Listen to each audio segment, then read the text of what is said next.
Quick rental বিদ্যুৎ ক্রয়ের বিশেষ আইন বাতিল, স্বাধীন এনার্জি রেগুলেটরি কমিশন প্রতিষ্ঠা সহ বিদ্যুৎ ও জ্বালানি খাতের জন্য 17 দফা সংস্কার প্রস্তাব করেছে গবেষণা সংস্থা center for policy dialogue CPD.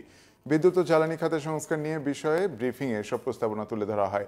LNG ও কয়লা থেকে সরে এসে নবায়নযোগ্য জ্বালানির ব্যবহার বাড়াতে পদক্ষেপ নেওয়ার সুপারিশ করে সিপিডি। সাজ্জাদ হোসেনের রিপোর্ট। বিদ্যুৎ ও জ্বালানি খাতের নানা সংস্কার, সুশাসন প্রতিষ্ঠা ও টেকসই নীতি প্রণয়নে নানা প্রস্তাবনা তুলে ধরতে গবেষণা সংস্থা সেন্টার ফর পলিসি ডায়ালগ সিপিডির এ সংবাদ সম্মেলন। মূল প্রবন্ধে গত 15 বছরে বিদ্যুৎ ও জ্বালানি খাতের বিভিন্ন অসঙ্গতি ও স্বেচ্ছাচারিতার নানা দিক তুলে ধরেন সিপিডির গবেষণা পরিচালক।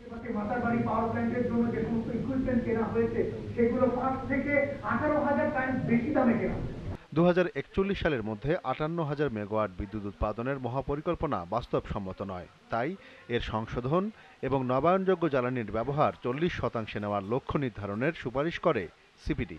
এখন আমাদের যে পরিমাণ বিদ্যুতের ক্যাপাসিটি রয়েছে, আমাদের হিসেব বলে আর যদি 1 মেগাওয়াটও যদি না যুক্ত হয়, তাহলেও 2030 সাল পর্যন্ত এটি নিয়েই আমাদের চলবে।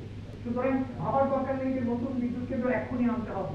আমাদের যেটা দেখতে পাচ্ছি, আমরা যদি জ্বালানি উত্তোলন করতে চাই, জ্বালানি রূপান্তর করতে চাই, তাহলে এই যে জীবাশ্ম জ্বালানি যেগুলো কন্ট্রাক্ট রয়েছে, এগুলো ধীরে ধীরে অবসান করে দিয়ে এই জায়গাগুলোতে নবায়নযোগ্য জ্বালানি সংক্রান্ত বিদ্যুৎ কেন্দ্রগুলোকে আস্তে আস্তে সুযোগ করে দিতে হবে।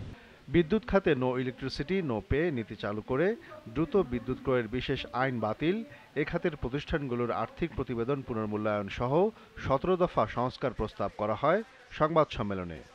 আমরা মনে করি যে এই ধরনের কন্ট্রাক্ট রিলেটেড তার সাথে কি মূল্যে তৈরি হয়েছে, এই সমস্ত কন্ট্রাক্টগুলো যেগুলো আগে হয়েছে, এই তথ্যপত্রগুলো কিছুটা উন্মোচন দরকার, এবং সেই জায়গাতে আরো কম মূল্যে কেউ বিডিং দিয়েছিল কিনা এবং সেটাকে এড়িয়ে গিয়ে এই ধরনের বাড়তি মূল্যে ক্রয় করা হয়েছে কিনা, এই বিষয়গুলো আসলে জানবার প্রয়োজন রয়েছে বলে আমরা মনে করি। বিদ্যুৎ ও জ্বালানি খাতের জন্য 100 দিনের বিশেষ কর্মপরিকল্পনা গ্রহণের প্রস্তাব করা হয় সিপিডির পক্ষ থেকে।